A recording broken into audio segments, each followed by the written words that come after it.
guys, may bagong lesson na naman tayo. So that is grade 9 math, quarter 1, module 1. Solving quadratic equations by extracting square roots. Sa lesson na ito is pag-aaralan natin kung paano ba isolve ang quadratic equation sa pamamagitan ng extracting square root. Okay, so in this lesson, you're expected to learn the steps on how to solve quadratic equations by extracting square roots.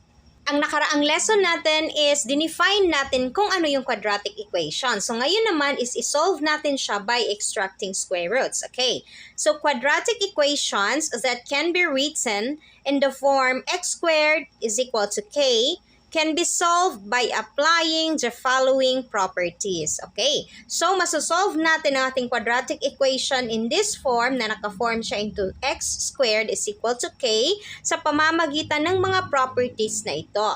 First property, if k is greater than 0, then x squared is equal to k has two real solutions or roots. Or x is equal to positive and negative square root of k. Ibig sabihin kapag ang value ng iyong k ay mas malaki kaysa sa 0, then ang value ng iyong k ay meron siyang dalawang real solutions or roots. So that is the positive and negative square root of k. Okay, so yun ang first property natin. Maiintindihan natin ito sa pamamagitan ng example. So mamaya na tayo mag-proceed sa pangalawa at pangatlo nating properties. Okay, so pag-aaralan muna natin ang example na ito para mas maintindihan natin yung ating first property.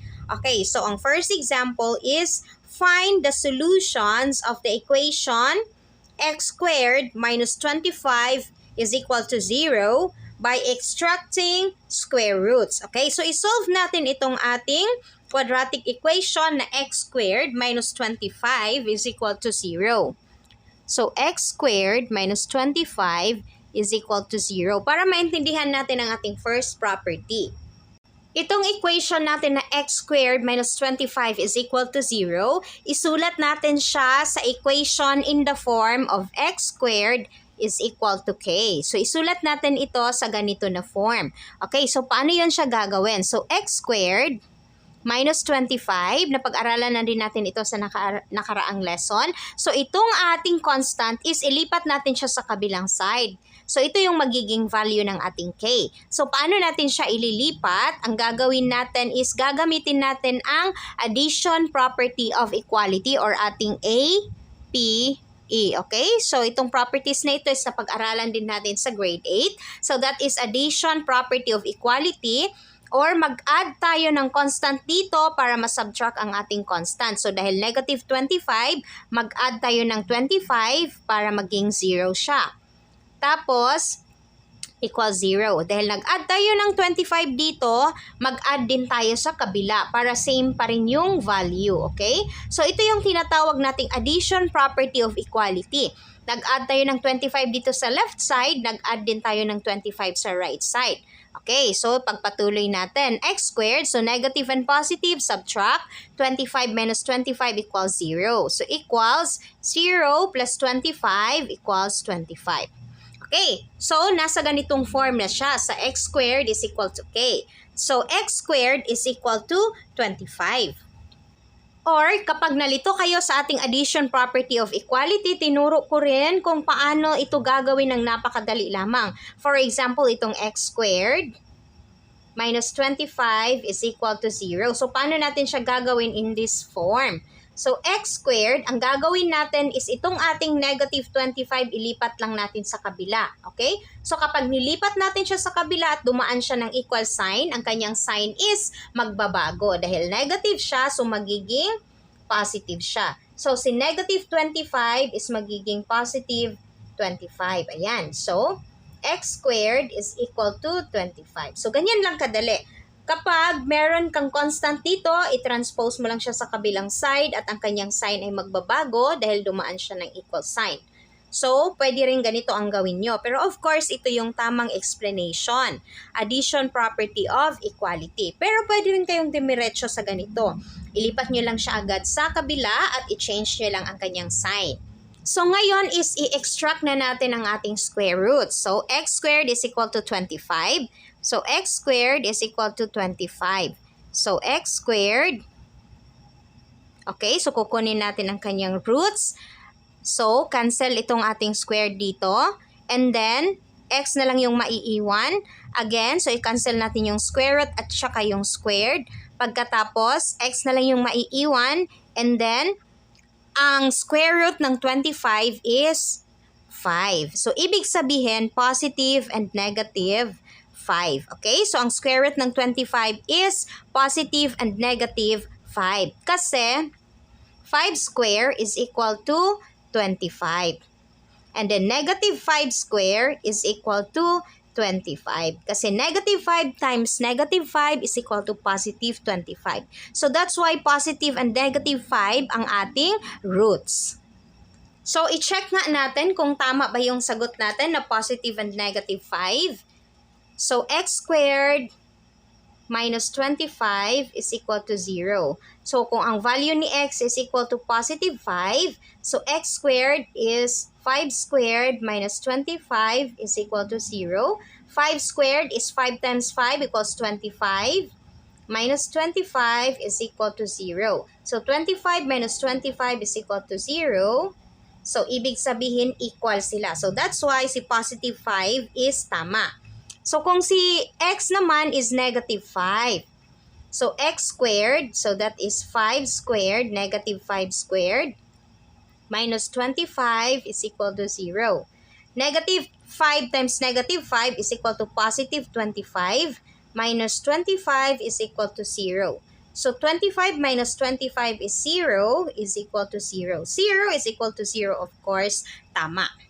Itong dalawang value ng x, si positive 5 at si negative 5, is nagsatisfy siya sa ating given equation na x squared minus 25 is equal to 0. Okay? So, nagiging true ang ating equation, ang ating quadratic equation na ito kapag ang value ng ating x is positive or negative 5. Ang sagot natin is thus, the equation x squared minus 25 is equal to 0 has two solutions. X is equal to positive 5 and x is equal to negative 5. Okay, so ito yung first property natin na ang roots ng ating k is or if ang k natin is greater than 0, so ang roots niya, meron siyang dalawang two real solutions or roots. So that is the positive and negative square roots ng value ng ating k. Sa pangalawang property naman tayo, if k is equal to 0, so si k naman ay equal to 0, then x squared is equal to k has one real solution or root. That is x is equal to 0. So kung ang first property natin, kapag si k greater than 0, gaya ng example natin kanina, okay, saan yung first example natin? Ito yung k natin, nilipat natin sa kabila, so naging positive 25 siya. So that's why greater than 0 ang value ng ating k. So dito naman sa pangalawa nating property, kung si k daw is equal to 0, meron lang siyang isang real solution or root. So that is x is equal to 0. Okay, so pag-aaralan pa natin siya sa pamamagitan ng example. Example, solve the equation m squared is equal to 0. Okay, so ang given natin is m squared is equal to 0. M squared is equal to 0, so isolve natin siya by extracting the square root. So, m squared is equal to 0. So, square root, para matanggal ang square dito. Square root natin, lagyan natin ng square root both sides. So, cancel. M na lang yung naiwan is equal to square root of 0 is 0. So, m is equal to 0. Dahil ang m natin is equal to 0, so ibig sabihin ang equation natin has only one solution. That is 0. Okay, so ang value ng ating m or ang value ng ating k is 0. So i-check natin kung tama ba na isa lang yung kanyang solution. So m squared is equal to 0. Ang value ng ating m is 0. So 0 squared is equal to 0. 0 squared or 0 times 0, of course, 0. So, equal. So, ibig sabihin, tama ang value natin na ang value ng ating m is 0. Ang sagot natin, thus, the equation m squared is equal to 0 has one solution, m is equal to 0. Okay? So, nasatisfy natin ang property number 2 na isa lang ang kanyang solution kapag ang ating equation ay ang value ng k is equal to 0. So, ang value ng ating k dito ay 0. Okay? So, isa lang yung solution niya kapag ganun ang ating quadratic equation. Sa pangatlong property naman tayo, if k is less than 0, okay, so ang first property natin again, kung ang value ni k is greater than 0, meron siyang dalawang real solutions. That is positive and negative square root of k. Pagkatapos, ang pangalawang property naman, kapag si k is equal to 0, meron lang siyang isang solution, and that is k is equal to 0. At ang pangatlo naman natin, kapag si k ay less than 0, ibig sabihin ito yung mga negative numbers, then x squared is equal to k has no real solutions or roots. Okay, so wala tayong makukuhang real solutions or root kapag ang value ng ating k is less than 0 or yung mga negative na numbers. Okay, so pag-aaralan pa natin siya sa pamamagitan ng examples. Example number 3, find the roots of equation y squared plus 64 is equal to 0. Okay, so y squared plus 64 is equal to 0. Y squared plus 64 is equal to 0. Itong equation natin is isulat muna natin siya in the form of x squared is equal to k. So, i-transpose natin itong ating numbered or constant natin dito sa right side. So, y squared, again, plus 64. So, addition property of equality. So, subtraction property of equality naman tayo kasi mag-subtract tayo ng 64 dito is equal to 0 at mag-subtract din tayo ng 64 dito. Okay? So, y squared, positive and negative, subtract. 64 minus 64 equals 0. So, 0 minus 64 is equal to negative 64. Or gaya nga ng sabi ko na pwede nyo siyang idiretso, y squared is equal to, ilipat si positive 64 dito sa right side. So, magiging negative 64. Okay, so pwede nyong ganito lang siya. Ganito lang kadali gawin. Pero of course, ito yung tamang process. So, nag-shortcut lang tayo dito. Dahil nagawa na natin siya sa x squared is equal to k na form, so y squared is equal to negative 64, i-extract na natin ang kanyang square root. Okay, so y squared is equal to negative 64. So, square root and square root. So, cancel. So, y is equal to, meron ba tayong square root ng negative number? Wala. Okay? So, since negative ang value ng ating k, si negative 64 is less than 0 siya, then ang ating equation na y squared plus 64 is equal to 0 has no real solutions or roots. So, ang sagot natin, thus, the equation y squared plus 64 is equal to 0 has no real solutions or roots. Dahil ang value ng ating k is less than 0. Dahil si 64 is negative. So, wala siyang solution.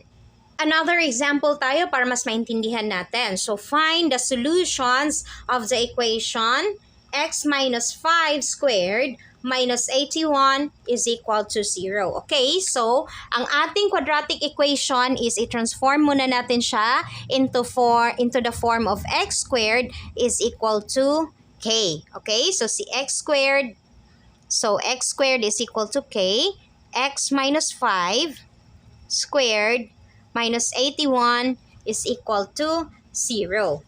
Okay, so ang gagawin natin is x minus 5 squared minus 81, gagamitin natin ang addition property of equality, plus 81 is equal to 0 plus 81.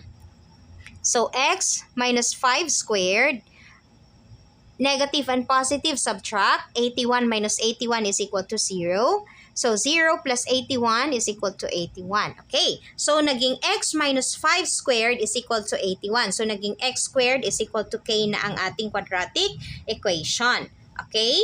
So, isolve na natin ang ating quadratic equation. So, ang gagawin natin is x minus 5 squared is equal to 81. I-extract na natin ang kanyang roots. Okay. So, cancel ang ating square root at ang ating squared. So, ang naiwan is x minus 5 is equal to positive and negative. Ano yung square root ng ating 81? 9. Positive and negative square root of 81. So, that is 9. Positive and negative 9. Kasi positive 9 times positive 9 equals positive 81. Negative 9 times negative 9 equals positive 81. So that's why positive and negative 9 ang ating real solution. So ngayon, ang gagawin natin is isolve natin ang value ni x. Kukunin natin ang value ni x para ma-check natin kung tama ba ang ating sagot na positive and negative 9. Okay, so x minus 5 is equal to positive 9. So x is equal to, ilipat natin si 5 sa kabila. So, 9, so si negative 5 is magiging positive 5. So, x is equal to 9 plus 5 is equal to 14. So, ang unang value ng ating x is 14. Now, kukunin naman natin ang pangalawang value ni x. Okay? So, x, wait lang. Okay, so ang pangalawang value naman ni x ang hahanapin natin gamit ang negative 9. So, x minus 5 is equal to negative 9. So, x is equal to, ilipat si negative 5 sa kabila. So, negative 5, negative 9 rather. Si negative 5, kapag ilipat natin, maging positive 5. So, x is equal to negative and positive, subtract. 9 minus 5 equals negative 4. So, ang pangalawang value ng ating x is negative 4. So, itong dalawang value ng ating x, si x is equal to negative 4 and si x is equal to positive 14, itong dalawang value niya is nag-satisfy siya sa ating given na equation, which is x minus 5 squared minus 81 is equal to 0. So, this is true kapag ang value ng kanyang x is negative 4 at ang value ng kanyang x is positive 14. So, ang sagot natin dito, thus, the equation x minus 5 squared minus 81 is equal to 0 has two solutions. At ang solution na yon is negative 4 and positive 14. Okay, so i-check natin kung tama ba na mag-equate sila into 0. So kung tama ba yung value ng ating x na negative 4 at positive 14. Ito yung equation natin, x minus 5 squared minus 81 is equal to 0. Okay? So, kung ang value ni x is negative 4 at ang value ni x is positive 14. So, i-check natin kung tama ba. So, x minus 5 squared minus 81 is equal to 0. I-solve na natin. So, ang value ng ating x is negative 4. So, negative 4 minus 5 squared minus 81 is equal to 0. So, negative and negative, of course, negative. At pagkatapos i-add natin. So, 4 plus 5 is equal to 9 squared. Minus 81 is equal to 0. So, negative 9 times negative 9 or negative 9 squared is equal to positive 81. Minus 81 is equal to 0. So, 81 minus 81 is equal to 0. Ayan. So, equal sila both sides na 0. So, ibig sabihin, ang value ng ating x is tama. Okay. So, dito naman tayo sa positive 14. So, x minus 5 squared minus 81 is equal to 0. So, ang value ng ating x is 14. 14 minus 5 squared minus 81 is equal to 0. So, 14 minus 5 is positive 9 squared minus 81 is equal to 0. So, 9 times 9 or 9 squared is equal to 81. Minus 81 is equal to 0. So 81 minus 81 is 0 is equal to 0. So equal. So ibig sabihin, tama ang ating dalawang solution na negative 4 and positive 14. Okay, so ganito lang kadali mag-solve ng quadratic equations by extracting square roots. Basta i-familiarize nyo lang ang ating mga squares or mga square root, yung mga perfect square natin. For example, 2 times 2 equals 4, so ang square root ng 4 is 2. 3 times 3 equals 9, so ang square root ng 9 is 3. Okay, so 4 times 4 equals 16, so ang square root ng 16 is 4. So, yun ang pag-aaralan nyo. I-familiarize nyo ang ating mga perfect squares. Ang susunod naman nating pag-aaralan is solving quadratic equations by factoring. Okay, so factoring naman yung gagawin natin dahil tapos na tayo sa extracting square roots. That's all for today's video, guys. Sana may natutunan kayo sa ating lesson for today. See you on our next lesson. Bye, guys!